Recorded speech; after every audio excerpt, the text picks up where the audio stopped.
guests that came to the Bronx for Palestine solidarity, you are standing on the block where Kalief Browder was born and raised and died. It is now named Kalief Browder Way, but you are on Prospect on 181st where Kalief Browder was born, raised, and died. Say Kalief Browder!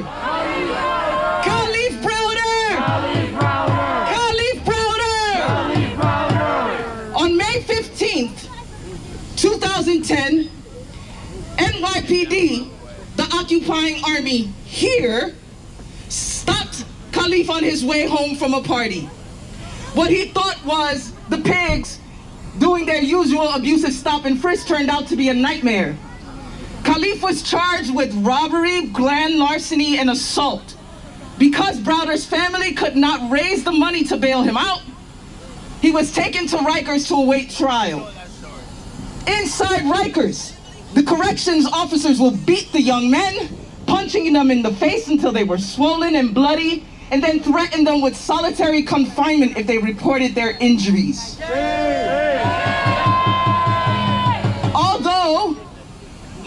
Although Browder spent nearly 2 years in solitary confinement where he suffered more intense abuse, for example, COs would beat them in the showers, after serving 3 years at Rikers without trial, the prosecutors purposely delayed his trial knowing they had no case.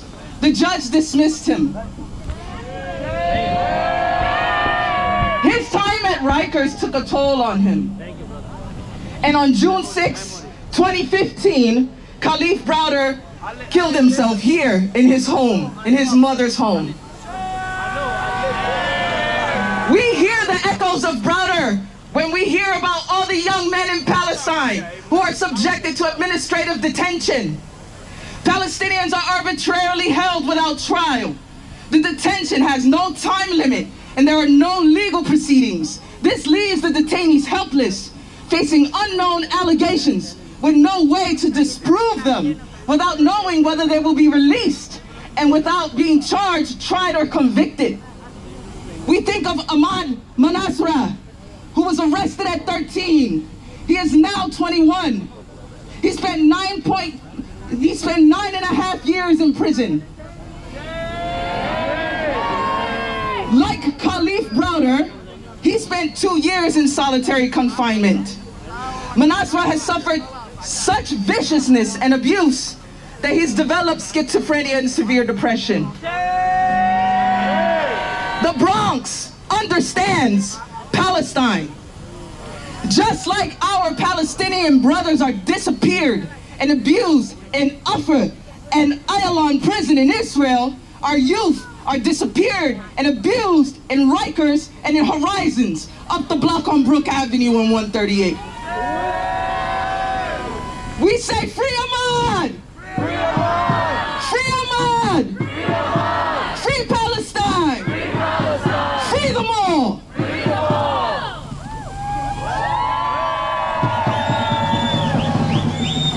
Free them all! Free them all!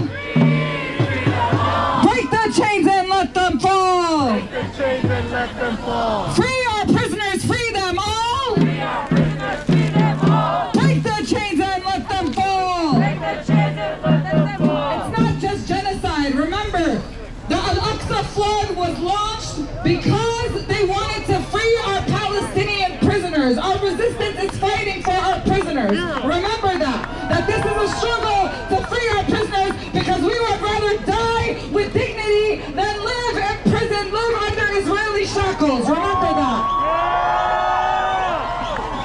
So we're going to do the salah behind the truck. If you are, this salah is for Muslims who are praying. This is not just something that, anybody is supposed to be in the middle. It's a very specific prayer. So if you want to be part of the salah, stand in the middle. If you're not, please get on the side or go to the back. The salah is going to be here because the qibla is that way. They're going to use the loudspeaker to make the adhan. So we need people to line up.